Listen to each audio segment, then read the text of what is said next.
Salut YouTube et bienvenue dans cette vidéo. Ceci est un replay de mon live Twitch que j'ai fait il y a quelques jours et où je parle en fait d'un combat que je mène en ce moment contre les produits phytosanitaires puisque j'ai été reconnu par le FIVP en tant que victime de produits phytosanitaires. On va faire une petite revue de presse en fait de quelques articles qui mentionnent du coup mon combat. Merci du coup d'avoir suivi cette vidéo. À bientôt.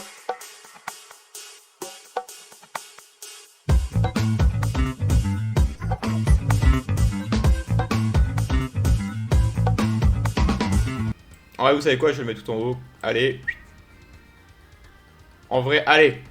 Je le mets là, c'est bon, vous avez tout. On est parti. C'est pas grave, il n'y a pas de problème, tout va bien, tout est nickel. Alors, on va dire tout ça. Donc Alex dit des pesticides in utero. Donc ça, c'est un truc pour lequel on est en cours un peu de dossier. Ça fait 1 an et demi qu'on est dans la procédure. Bref. Donc du coup, Alex Joly, ingénieur à Blois, a été reconnu victime de pesticides qui manipuler sa mère enceinte par les décapements, mais il fait appel pour l'indemnisation plus large délibérée le 11 juin. Donc aucune somme d'argent ne pourra jamais me remettre sur pied. Qu'on ne s'y trompe pas, Alex, le combat d'Alex, 34 ans. 33 34 à la fin de l'année, mais 33 est avant tout mené pour obtenir justice. La réparation ne sera jamais possible, mais il doit prévoir une vie marquée par le handicap.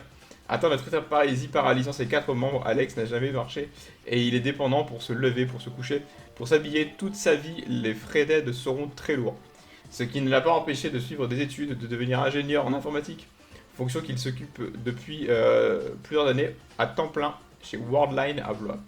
Alex est né à 8 mois, mais il n'était pas prématuré, il n'a pas été réanimé, il pesait 4 kg, 4 kg 2 même. Et c'est vers 6 mois, en voyant qu'il ne bougeait pas, je scroll, pas correctement, plutôt, voilà, que les médecins ont diagnostiqué un problème neurologique, explique Katia Joly, sa maman, d'origine inconnue, c'est ce qui m'a toujours fait douter. Mais quand la famille Joly, installée à Herbeau, doute les médecins répondent que si les pesticides sont sûrement la cause, jamais on l'entendra. Ça ne se faisait pas à l'époque. Katia souffre alors de dépression à cette époque. Depuis le 5 mai 2024, Alex, Katia et son mari Christophe savent avec certitude. Un taux d'atteinte à 100%. Par courrier, la commission d'indemnisation des victimes des pesticides, donc le FIVP, a rendu un avis favorable considérant la possibilité de lien de causalité entre la pathologie et l'exposition aux pesticides durant la période prénatale. Un taux fixé d'atteinte à 100%, nul doute n'est plus possible. Ma mère dit: je travaillais dans une petite entreprise familiale où l'on conditionnait des produits phytosanitaires pour les vendre aux particuliers, souvent des pesticides pour les paysans que l'on diluait à l'eau. On recevait ces fûts dans des bidons de 2000 litres ou des sacs de 25 à 50 kg et on les conditionnait en petite quantité. Ça coulait des bouteilles, on rinçait ça à l'eau. Katia a des souvenirs très précis de ses conditions de travail, mieux d'un reportage fait en 1995 par l'hebdomadaire agricole. Elle a gardé les photos. J'ai des gants pour faire la vaisselle, une blouse et une charlotte comme si j'étais en cuisine, et un masque comme ceux qu'on portait pendant la période Covid, même pas un FFP2 et qui du coup descendait même sous le nez. Silence, et la mère, courage, qui s'est abattue toute sa vie pour que son fils aille à l'école comme les autres, fasse des études supérieures et puisse obtenir les aides nécessaires, après à conduire, se ressaisit. À l'époque, on nous disait rien, on ne nous mettait pas en garde. J'étais contente d'avoir un travail. À la médecine du travail, quand j'étais enceinte, personne ne m'a rien dit. La culpabilité est pourtant très forte. On s'en veut. L'image en question, on l'a plus bas. C'est là, voilà. Là, c'était ma mère en 1990, dans les années 90, qui travaillait donc sur la chaîne de prod. Et là, toutes les petites bouteilles que vous voyez là, c'est des trucs, si vous en buvez ne serait-ce qu'une gorgée, c'est ciao, vous allez mourir, d'accord. Et ça, on met ça dans les champs parce que, évidemment, il faut protéger les cultures. Je peux comprendre, évidemment, oui. On a un enjeu de production, etc. Un grand débat tout autour de ça, mais bref.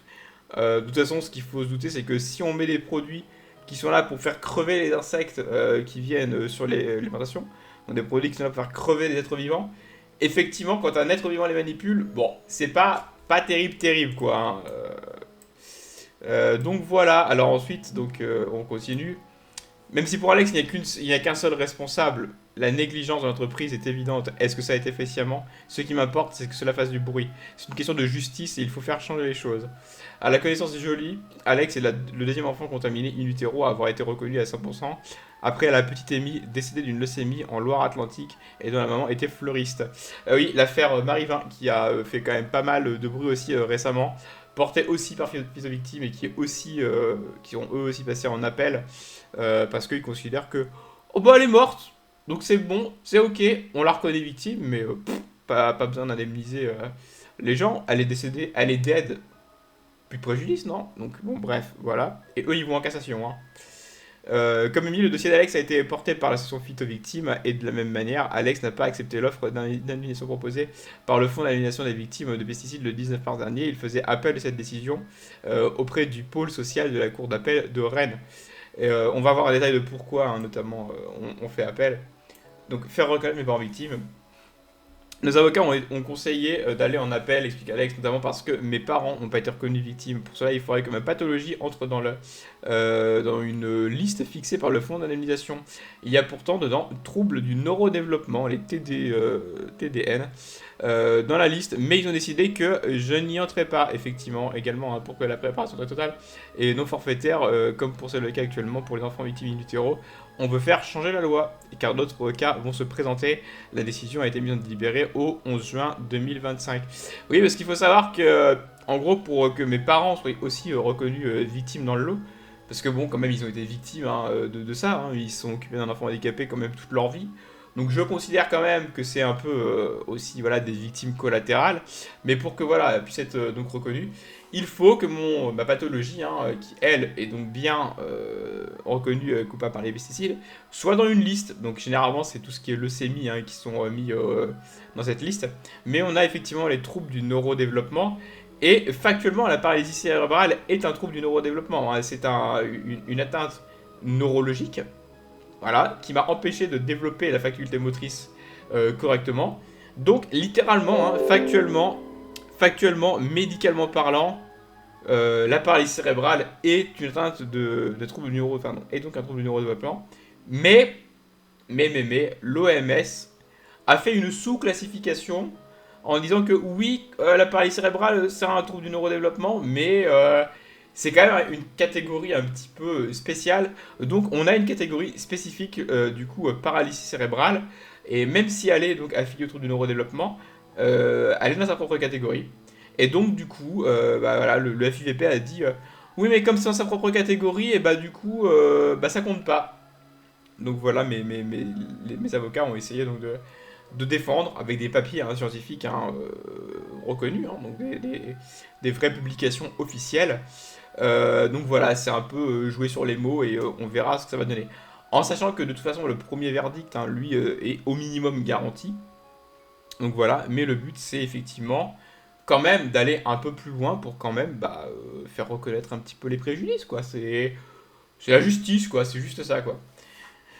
Bref, pour aller un peu plus loin dans l'article, du coup, on a deux encarts. Le premier qui donne des repères, hein, donc du coup sur l'employeur à l'époque de ma mère qui s'appelait CEF et qui était une filiale d'Agralis. Il faut savoir qu'elle a toujours travaillé dans le groupe hein, des années 80 jusqu'à bah, récemment, avant qu'elle se fasse licencier.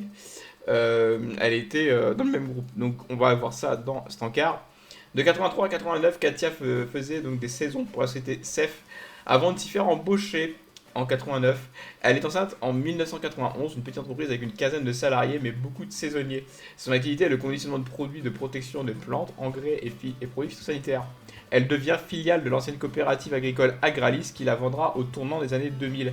La société sera radiée en 2003 et Katia Joly est mutée à Blois en 2000 à la citation de semences de la coopérative agricole et continue de travailler pour l'association phytosanitaire rue André Boulle. Quand la CTCF ferme, des stocks de produits y reviennent. J'ai en ai profité pour récupérer toutes les notices de produits qu'on manipulait. Il y a écrit dangereux, interdit en femme enceinte partout. Effectivement, on l'a vu sur les fiches les FDS, hein, les fiches de sécurité. Chose qui est aussi mis en avant hein, dans le dossier et sur l'article de Reporter, avec marqué un danger pour le fœtus, danger in utero, etc. etc. C'est ce qui a permis quand même de faire reconnaître hein, donc le lien de causalité. De quoi considérer le dossier qui a permis à Alex d'être reconnu victime. Voilà, les labos sont multiples. Bayer, anciennement, donc Monsanto, enfin Bayer qui a racheté Monsanto, Campo Benelux, Rune France, BHS, etc. La neurotoxicité des produits est identifiée comme le malathion ou la roténone, des noms de merde. Déjà quand c'est des noms comme ça, déjà tu sens que ça pue. Hein. Mais l'entreprise n'existe plus, c'est pourquoi Alex n'ira pas au pénal. Katia a travaillé chez Axéréal, donc l'entreprise, la coopérative actuelle, hein, qui a donc été fusion sur fusion sur fusion. Voilà, jusqu'à l'an passé où elle a été licenciée économique. Voilà, elle a été mise dans le PSE en lui disant que son poste serait supprimé et au final ils ont recréé le poste pour embaucher quelqu'un. Voilà, donc ma mère a signé un papier comme quoi elle ne les mettrait pas au tribunal hein, pour ne pas être emmerdée et pour pouvoir se barrer avec son indemnité de licenciement. Mais moi ça ne m'empêche pas hein, de leur cracher à la gueule, puisque de toute façon c'est des fils de pute. Donc voilà, moi j'ai rien signé, donc je les encule avec céréales. Voilà, et donc bah, si jamais ils veulent aller sur 1v1, venez, la porte est ouverte. Donc la fusion entre Agralis et Axéréal est survenue en 2009. Sollicité Axéréal n'a pas souhaité apporter de commentaires. Chiffre clé, FIVP, de plus en plus de demandes. La FIVP, le Fonds d'indemnisation des victimes de pesticides, a été mis en place en décembre 2019. Voilà, 2019, ça fait 5 ans que ça existe. Vous vous rendez compte quand même que il a fallu quand même attendre 30 ans. Enfin, ça fait quand même plus vieux que ça encore, hein, qu'il y a des gens qui sont sûrement victimes de produits, enfin des pesticides. Et voilà, et c'est que là, récemment, qu'on a mis ça en place en se disant ah merde, peut-être qu'il y a besoin quand même de, je sais pas, voilà, de reconnaître qu'il y a eu des merdes quelque part et des négligences. L'amiante, ça a été fait un peu plus tôt, mais voilà, pareil. Il a fallu attendre que des gens meurent, littéralement, pour que l'État se dise on met un truc en place. Voilà. Donc elle a été mise en place en décembre 2019 pour les victimes professionnelles de pesticides du milieu agricole. Le demandeur monte un dossier qui, s'il est accepté, ne nécessite pas d'action en justice pour se voir indemnisé, à moins de ne pas être d'accord avec la proposition et de saisir la cour d'appel de Rennes. L'extension de son périmètre d'activité, effectif en 2022, a permis d'inclure les enfants exposés in utero. Voilà, parce que du coup, quand ils ont mis ça en place, c'était les personnes victimes directes hein, qui manipulaient en direct les produits. Mais par exemple, les proches donc touchés par ça, parce que les personnes ramenaient quand même la toxicité à la maison, ou les femmes enceintes du coup contaminaient aussi leur bébé, ça n'était pas reconnu. Ça fait que depuis 2022 que du coup hein, les enfants victimes sont du coup acceptés. L'association Phyto-Victime a donc commencé à monter des dossiers, mais les réparations pour les enfants ne sont que forfaitaires et non totales, soit de la naissance à la date de consolidation de la maladie. Non, c'est l'inverse. Je crois que c'est plutôt de la consolidation de la maladie jusqu'à l'estimation de la date de la mort entre guillemets moyenne, et on fait une compensation pour le nombre d'années en fait où ta pathologie est considérée comme consolidée. Donc ça veut dire que moi du coup ma consolidation elle est faite pour 2023. Date arbitraire, hein. C'est une date arbitraire qu'ils ont fixée parce que le dossier était soumis en 2023. On a fait donc le certificat médical pour quand même attester que j'étais handicapé au moment où on a monté le dossier. Et du coup la commission elle a dit ah bah vas-y on fixe à 2023. Voilà. Là je vous lis pas s'il y a des gens qui commentent dans le chat au cas où, mais je vous lirai après. C'est parce que là j'ai le truc en plein écran et du coup je ne vois pas le reste. Donc, selon le rapport d'activité de 2023 du FIVP, 1970 demandes ont été reçues au 31 décembre 2023, dont 22 concernant des enfants. 79 de demandes ont reçu un accord d'annulation hors dossier incomplet. Il y en a très peu dans la région, moins de 15, donc en Loire-et-Cher, ou en région centre même carrément. Les victimes sont plus souvent originaires de Bretagne et de l'Ouest, Picardie, Lorraine et de la Martinique.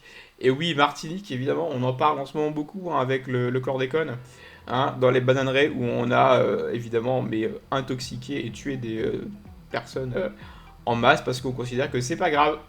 Voilà. Le FIVP est financé en partie par les cotisations des salariés concernés et par une taxe sur les ventes des produits pharmaceutiques et donc pharmaceutiques et pesticides, etc.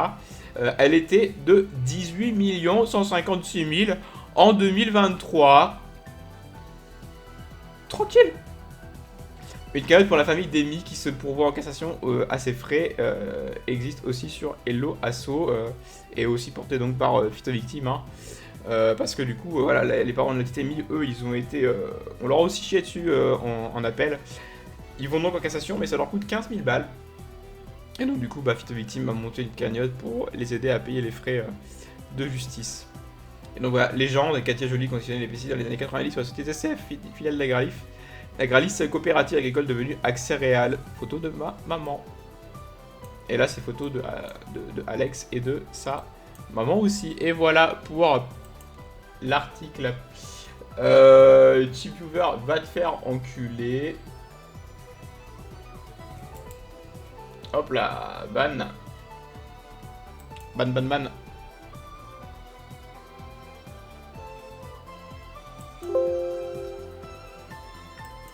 Voilà. Ah, là, à mon avis, on va avoir une censure sur Twitch parce que cette musique-là, je crois qu'elle est flag. Donc la rediff, il n'y aura pas. Hein. Donc voilà, bref, la lecture de l'article qu'on a fait. C'est sympa de voir que quand on parle de justice, on perd des follow. C'est pas grave. Bref, bah les couilles. En tout cas, voilà un petit peu le topo de l'article. Donc il n'est pas disponible en lecture complète hein, sur la NR si on n'est pas abonné. La version en ligne, voilà. Je ne l'ai pas hébergé le scan là, donc voilà, faudra le retrouver. Faudra regarder la VOD pour avoir du coup le lien hein, de l'article et donc avoir le détail du truc. Mais l'article de Reporter hein, qui est dans le chat là, par contre lui il est accessible 100%. Reporter c'est un média libre qui du coup fonctionne grâce aux dons en fait de ses lecteurs. Il est 100% gratuit en ligne, vous pouvez consulter tout complètement, hein, donc voilà. Donc l'article de Reporter il est aussi intéressant. Les photos sont trop cool et tout, enfin vraiment c'est cool de voir qu'un média indépendant a vraiment quand même des journalistes professionnels avec des photographes professionnels et qui font des super taf. Donc voilà. Je pourrais peut-être le mettre quand même, Reporter, on peut le lire ensemble. Hein, je vais le mettre sur le thème parce que sinon c'est un peu la merde. Je vais aller ouvrir l'article Reporter et on va... attendez, copier l'adresse du lien parce que faut que je me mette sur la bonne fenêtre. Je vais même carrément ouvrir un autre navigateur. Comme ça au moins on sera bien. On va le lire aussi parce que de toute façon j'ai pas encore fait télécharger The Unread Line, alors on a le temps hein, de discuter. Puis cette musique là qui est en fond elle aura fini d'ici là que je vais partager le truc. Parce que là cette musique elle va nous faire striker la VOD.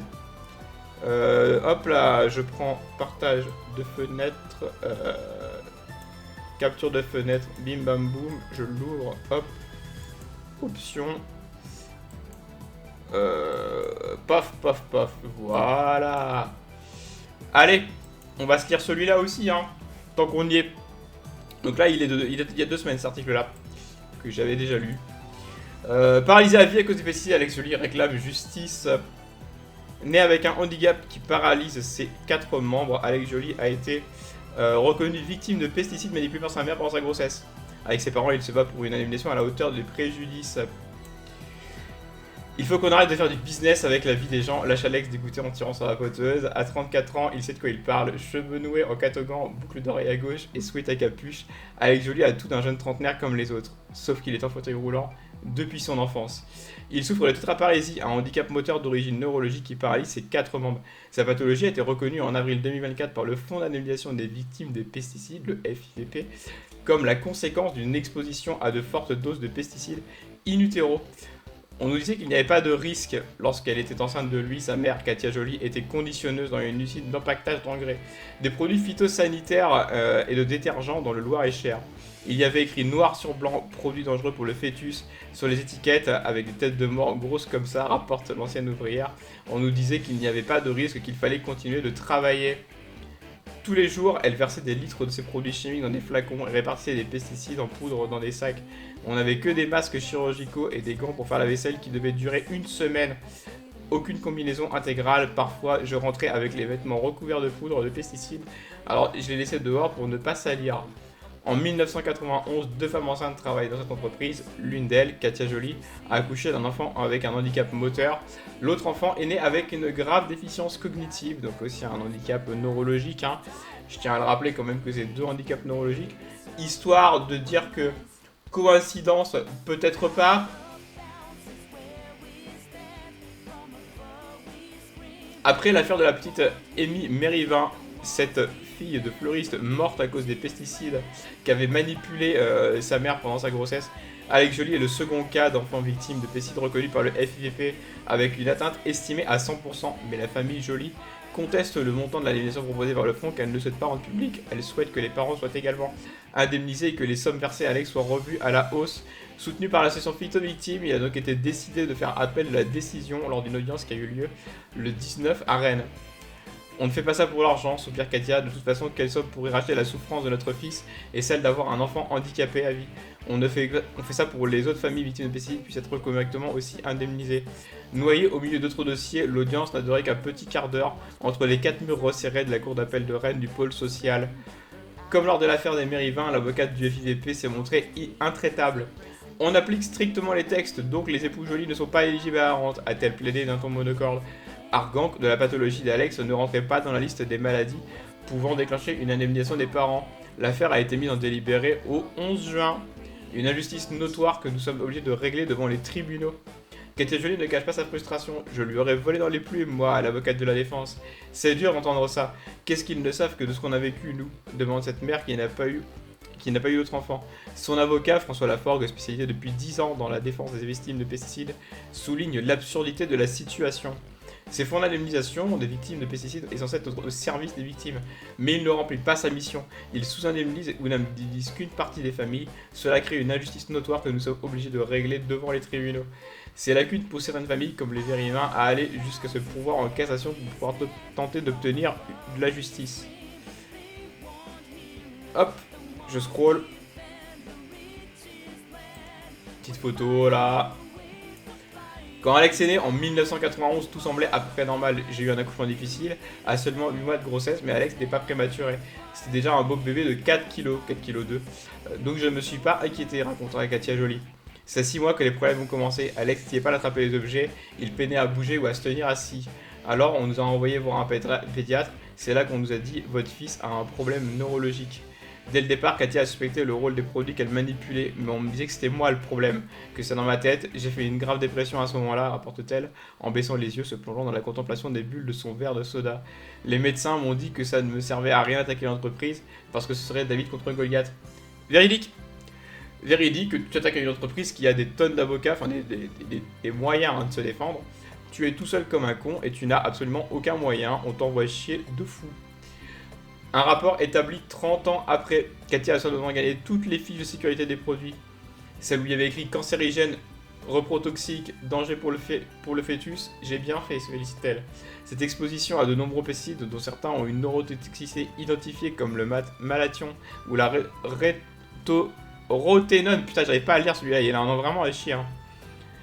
Et direct, certaines et importantes, peut-on lire dans le rapport des médecins du FIVP qui utilisent cette preuve pour établir, plus de 30 ans après, un lien entre la pathologie d'Alex et son exposition prénatale aux pesticides. Mais à l'époque, la famille Joly a surtout besoin de continuer à vivre après l'annonce du terrible diagnostic. Moi, il n'y avait qu'une chose qui m'importait, c'est est-ce qu'il va marcher, se souvient Katia. Alex n'a jamais réussi à marcher seul, jusqu'à mes 10 ans, je rampais pour me déplacer dans la maison, raconte-t-il. Quand il était encore petit léger, il parvenait à faire quelques pas avec un déambulateur, mais en grandissant, son poids est devenu trop lourd à soulever. Il a eu son premier fauteuil roulant électrique à la fin... premier fauteuil roulant à la fin de la matérielle et son premier fauteuil électrique à l'âge de 10 ans. Malgré son handicap, Alex a pu suivre une scolarité classique et a fait des études en informatique. Il travaille aujourd'hui en tant qu'ingénieur informatique à Blois, dans l'entreprise de solutions de paiement Worldline, et passe son temps libre à streamer sur sa chaîne Twitch, une passion qu'il rêve de transformer un jour en métier. On est là, vous êtes là, bienvenue, nous sommes ici sur Twitch. N'hésitez pas à sub. Connaissez-vous Amazon Prime? Bon ok d'accord, j'arrête. Alex a le sens de la répartie et un sens de l'humour aiguisé, mais son regard rieur se teinte parfois d'un voile de mélancolie. La photo est incroyable. Cette photo, je pense que ça va devenir une photo pour mes RS, mes réseaux social, mes social media comme on dit. c'est que son handicap le prive de nombreux aspects de la vie normale, à commencer par son autonomie. Pendant un an, il a voulu vivre seul à Blois en appartement, mais l'expérience n'a pas été très concluante. Parfois, il nous appelait pour nous demander de venir le lever parce que les auxiliaires de vie étaient pas passés. C'est arrivé 2 fois. C'était quand même très contraignant, relève son père, Christophe. En plus, ce n'était pas donné parce qu'il a fallu payer le loyer et le personnel soignant. Rien, chéri Alex. Ouais, bah oui, oui. À peu près 1500 € à donner par mois, quoi. Le loyer de 1400 balles aussi. Si les jolis gagnent un appel, tout l'argent ira à Alex pour lui permettre de vivre le futur qu'il souhaite. Les jolis sont loin de rouler sur l'or, alors après être resté jusqu'en 2000 dans la même usine de phytosanitaire, Katia a été mutée dans une grande coopérative agricole du Loir-et-Cher. C'est ça qu'on parlait, rachat de filiales, fusion, etc. Elle a été licenciée l'an dernier pour des raisons économiques et se retrouve aujourd'hui au chômage. Et oui, un petit PSE, après 35 ans de boîte, on te dit casse-toi. Et comme je l'ai déjà dit tout à l'heure, eh bien, le poste a été supprimé, ce qui est le cas dans un PSE, hein, quand tu es viré dans un PSE, c'est qu'on te dit que ton poste est supprimé. Ils ont rouvert un poste, ils ont repris quelqu'un, aucun problème.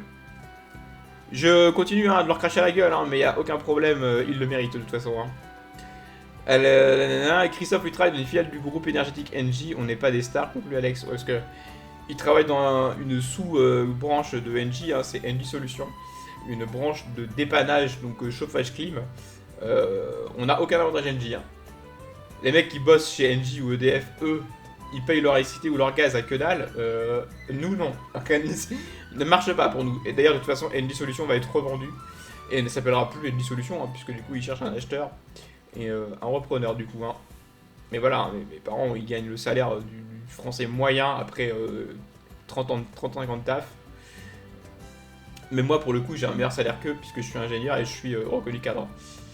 Donc malgré tout, ses parents se sont toujours démenés pour offrir le meilleur à leur fils. Ils auront mis ciel et terre pour qu'il puisse apprendre à conduire, à s'acheter une voiture adaptée à 3 petits points et 90 000 €. J'en ai parlé très rapidement quand on avait fait un passage chez Ponce. Hein, l'équipement de la voiture est très très très cher.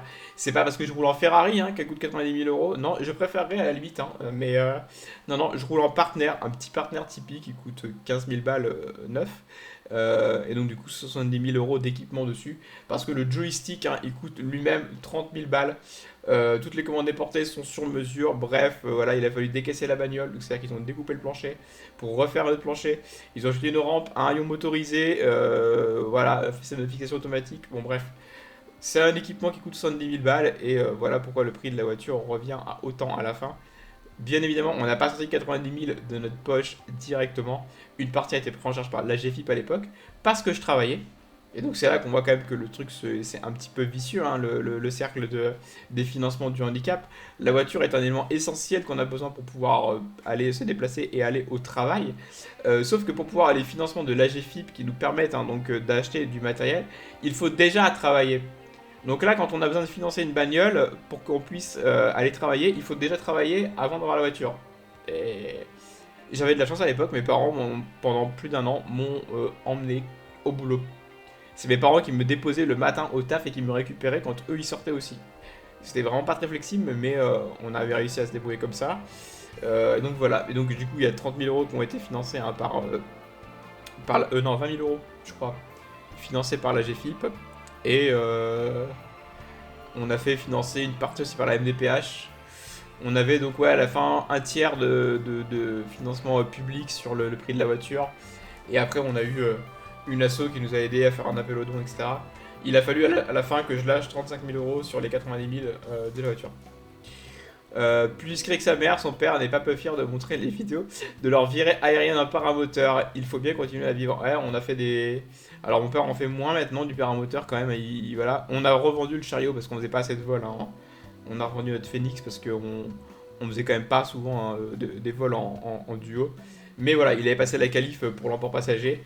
Et du coup, on avait acheté un chariot à deux pour pouvoir donc, du coup, faire des vols en paramoteur. Tous les deux, c'était cool. Il a emmené aussi d'autres membres de la famille. Hein, mais et il a fait quelques vidéos. Donc c'était assez cool. Mais ce combat quotidien les épuise, ça n'a certainement aigri, reconnaît Katia aujourd'hui.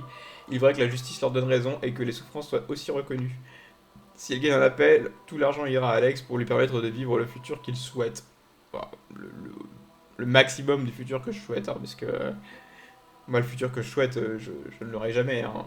Moi, c'est partir probablement m'expatrier, peut-être au Japon, peut-être, je sais pas, Australie, Nouvelle-Zélande, Canada, euh, voire même carrément l'Alaska. Ouais, il y a des trucs, il y a des coins que j'aime bien. Enfin, ouais. Donc voilà, bref, mais ça, je ne pourrais, enfin, probablement pas. Donc voilà. Rien que même visiter le Japon qui me plairait déjà, même sans parler d'y vivre, bon, bah, ça va être compliqué quoi. Donc, comme j'avais déjà fait comme blague sur un stream quand on a parlé, faut attendre la fonte des glaces, comme ça on pourra passer par, par le nord en bateau. Non, parce que là, l'avion c'est compliqué. À moins qu'il y ait des jets privés hein, dans lesquels on peut arrimer un fauteuil et que je puisse rester dans le fauteuil. Je sais pas, peut-être que le jet de Monsieur Macron, on pourrait le faire équiper, je sais pas. Ouais, faut que je devienne le pote du président de la République pour pouvoir partir en jet, voilà, à l'autre bout de la Terre. Ouais, c'est un caprice de milliardaire, hein. Bon, donc voilà. Donc le futur qu'il souhaite, entre grosses guillemets, hein, on va dire avoir la vie la moins merdique possible. Voilà, ce sera ça déjà le bail. Donc bref, une cagnotte pour participer aux frais de justice. Donc ça c'est un petit encart qui parle hein, des cagnottes mises en place donc, par Phyto Victimes, qu'on l'avait vu tout à l'heure. Depuis 2020, les fonds d'indemnisation des victimes de pesticides permet aux enfants exposés unilatéraux aux pesticides en raison des métiers de leurs parents de demander une indemnisation de leur préjudice. Donc leucémie, tumeur cérébrale, malformation, maladie neurologique. Voilà, maladie neurologique, mais on sait pas pourquoi, moi ils ont pas voulu me mettre dedans. Hein. Mais la grande majorité des familles ne sont pas indemnisées correctement et doivent aller en justice pour obtenir gain de cause, engageant des frais importants. La famille Emery-Vin en est l'exemple parfait. Après un premier appel au procès pour demander l'indemnisation de la petite Amy, elle a décidé de se pourvoir en cassation. Une nouvelle procédure qui coûtera environ 15 000 euros. Entre les frais d'avocat, de recherche et administratifs, le combat contre les pesticides coûte très cher aux familles. C'est pourquoi l'association Phyto Victimes a mis en place une caisse de solidarité en appelant ses soutiens et ses adhérents à faire des dons. Dans l'immédiat, elle servira à aider la famille Mérivin à s'acquitter des frais de justice et par la suite, elle pourra permettre de faire aboutir une action en justice pour les autres familles. Voilà à peu près. Bah écoutez, tant qu'on y est, on a le temps hein, parce que j'ai pas encore fini le DL du jeu. On va regarder aussi hein, le reportage du coup. Hein, le reportage sur le Instagram de Phyto Victimes. Comme ça, du coup, au moins, on aura fait notre revue de presse. Hop là. Oui, autorisé. Oui. Hop là. Non, non. Laissez-moi regarder. Voilà. Des produits phyto que si Alex est handicapé. Pour moi, c'était une conviction. Et à cette époque-là, on manipulait ça comme on manipulait une bouteille de lait, une bouteille d'eau.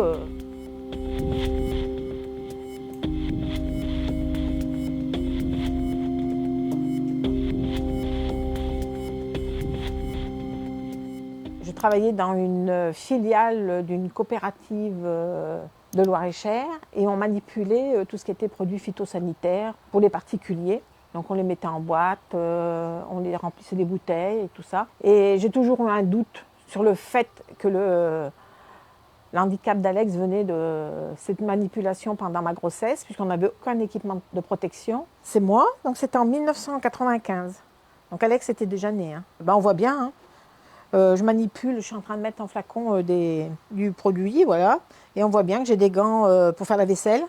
Voilà, une blouse, un masque type masque Covid, qui n'est même pas sur mon nez en plus, et une charlotte en papier. On lavait les machines comme ça à l'eau. Hein. Les machines, ça avait trempé dans le produit. Hein. Hop, on les démontait.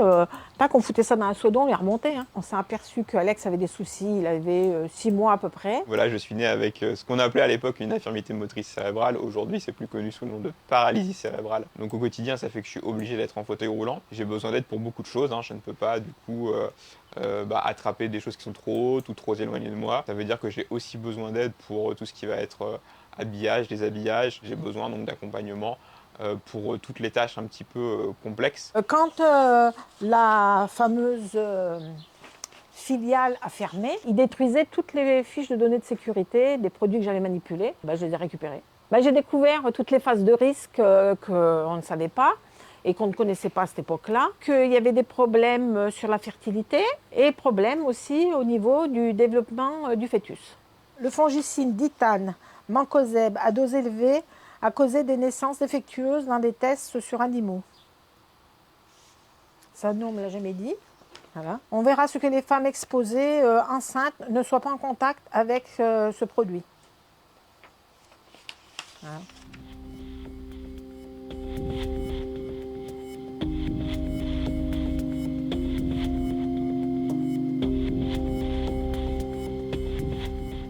Compliqué, c'est de la façon dont Ils traitent le dossier. voilà, il traite le dossier. Contrairement à la commission pour les victimes de l'amiante où dès le départ ils ont dit ok, réparation totale, il y a un trop gros préjudice. Quand ils ont mis en place la commission pour les victimes de produits phytosanitaires, ils sont peut-être un peu rétro-pédalés à ce moment-là en disant ok, la réparation totale c'est peut-être un petit peu trop cher. Donc du coup on va faire un barème et donc du coup on part sur de la rémunération forfaitaire. Ok, c'est bien, on a une réponse, on a du coup une part de justice qui est rendue quelque part.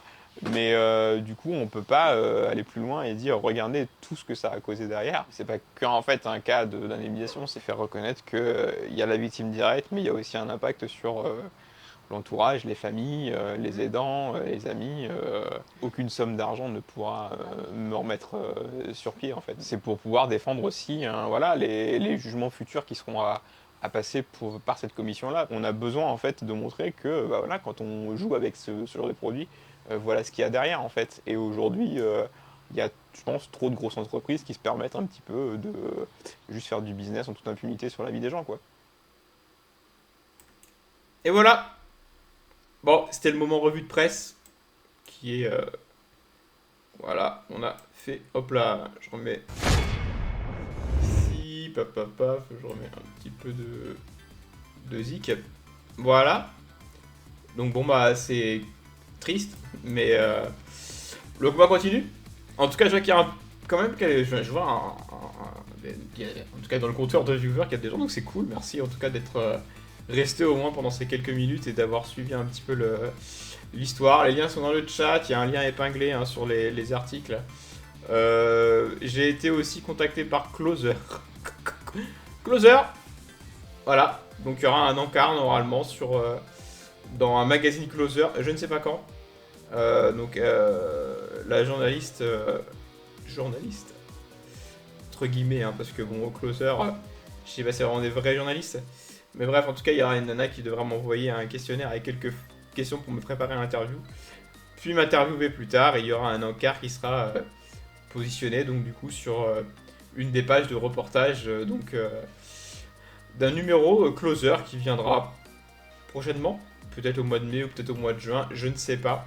Mais c'est cool parce que là, du coup, ça fait quand même plusieurs médias sur lesquels on passe. On a quand même Reporter qui a fait un article sur leur site et sur Instagram. Là, on a la Nouvelle République. Bientôt, on aura donc Closer. Écoutez, to the moon. To the moon. Peut-être que le prochain coup, ce sera France Télé. Puis après, TF1 et tout. Ah, bientôt chroniqueur Hanouna, là. Là, je déconne. J'avais des lives. Je pense que même en me posant une grosse somme, j'irai pas être chroniqueur chez Hanouna. Donc voilà, mais bon, pour la blague, mais en tout cas, ouais, c'est cool de voir qu'il y a quand même des médias qui s'intéressent un peu. Je pense que c'est parce qu'il y a l'affaire de la petite Amy, ça fait beaucoup quand même parler. Et puis il y a eu aussi un portrait là dans TF1 reportage d'un jeune de 30 ans aussi, là je crois, ou de 20 et quelques années.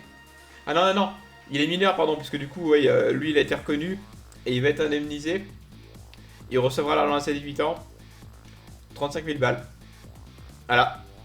Pour des trucs qui lui a fait des malformations et tout, et qui a fait qu'il a eu des opérations et tout. Il a du mal à parler, à s'exprimer et tout. On voit qu'il a une voix qui est un peu déraillante. Enfin, c'est quand même un problème au quotidien pour lui et tout. C'est ça en fait le problème des barèmes dans ces trucs là en fait, c'est que si en gros t'as eu quelques opérations mais que genre on considère que bah, ça va aller un peu mieux machin et tout, bah en fait ils disent bah l'atteinte elle est de temps et en fait c'est vraiment ridicule parce que bah en gros ils prennent pas en compte la souffrance et tout. C'est ça le problème en fait des barèmes, c'est que la souffrance physique, la souffrance morale, l'impact sur la famille, l'impact sur tout ce que tu as dû vivre sur au niveau médical, au niveau opération, adaptation, achat de matériel, enfin tout ça c'est pas pris en compte. Et en fait même tout ce qui est collatéral en fait, ce qu'il faut se dire, parce que là ok on me dit ok monsieur Joly vous êtes handicapé à 100%, merci, ok. On vous donne temps pour du coup le manque d'autonomie que vous allez faire vivre pour le reste de votre vie. Ok, merci. Mais en vrai, il n'y a pas que ça en fait. C'est même pas qu'un problème d'autonomie. C'est plein de choses. C'est le fait que je ne pourrais pas accomplir ce que je veux, mais littéralement pas. Les choses que je ne pourrais pas faire du tout, je ne les ferai jamais de ma life. Alors, ok, moi je suis né comme ça et je ne peux pas savoir ce que c'est que d'avoir marché avant. Donc, si vous préférez, je peux pas me lever du jour au lendemain, entre guillemets, façon de parler, et me dire putain, vas-y, j'ai envie de devenir marathonien ou triathlète. Bien sûr que non. Donc, oui, ça je ne pourrais jamais le faire et en connaissance de cause, je ne pourrais pas avoir envie de le faire. Mais comme je le dis, tu vois, le voyage au Japon, c'est quasi impossible. Ça, par contre, j'aimerais bien le faire, tu vois. Même dans les interactions sociales, ça porte préjudice. Je veux dire, si je suis encore célibataire aujourd'hui, c'est pas juste parce que j'ai une sale gueule, quoi. Le handicap, il pose aussi un problème là-dessus. Ok, je suis funny, je suis le clown, je suis le bon pote, je suis le giver d'entertainment, y a pas de problème. Mais derrière ça, c'est ce que tu commences à vouloir dire. Ok, on veut entamer une relation, machin, etc. T'as le regard des gens. C'est compliqué des fois de s'afficher avec quelqu'un qui est en situation de handicap. Parce que de toute façon, le regard des gens, il est là. Et moi, je m'en rends même pas compte. Moi, je ne sais même pas. Je sors dans la rue, je ne me rends même pas compte du regard des gens. Ça fait trop longtemps, je ne vois pas. Je ne suis pas affecté par ça, donc je ne me rends pas compte. Mais j'ai plein de gens, plein de potes, de proches qui me disent, mec, en vrai, il y a le regard des gens, quoi. Donc du coup, s'afficher avec quelqu'un, c'est compliqué. Donc il y a ça. Il y a les difficultés dans la vie de tous les jours, voilà, les manques d'autonomie, la dépendance, ça. Donc voilà, je comprends que c'est ultra difficile. Donc du coup, voilà, ça a un impact là-dessus aussi, tu vois. Donc se limiter à dire, oh, ok, voilà pour le barème, tu vois, c'est vraiment, mais c'est presque ridicule en mode genre, ça me fait rire.